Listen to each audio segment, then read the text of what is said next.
خبر شامل کرتے ہیں راولپنڈی سے۔ نیلا شازمان میر کے مطابق راولپنڈی میں اسموگ کے بڑھتے ہوئے خطرات پر قابو پانے کے لیے commissioner Rawalpindi division engineer Aamir Khattak کی زیر صدارت اہم اجلاس منعقد ہوا۔ اجلاس میں additional commissioner coordination Syed Nazarat Ali, deputy commissioner Rawalpindi, secretary RTA، chief traffic officer اور دیگر اعلیٰ افسران بھی شریک ہوئے۔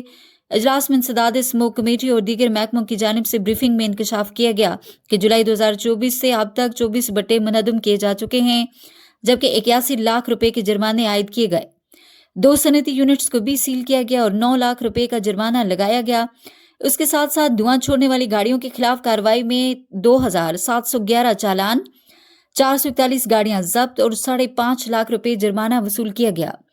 کمشنر عامر خٹک کا کہنا ہے کہ لاہور سمیت دیگر شہروں کے بعد اسموگ نے اب راولپنڈی کا رخ بھی کر لیا ہے۔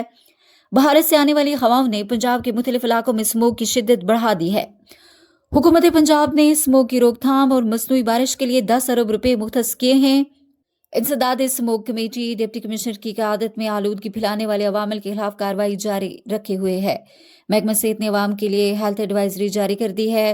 کمشنر عامر خٹک نے شہریوں سے اپیل کی ہے کہ بلا ضرورت گھروں سے باہر نہ نکلیں اور نکلنے کی صورت میں ماسک کا استعمال لازمی کریں۔ اسموگ بچوں، بزرگوں اور دیگر افراد کے لیے خطرناک ثابت ہو سکتی ہے۔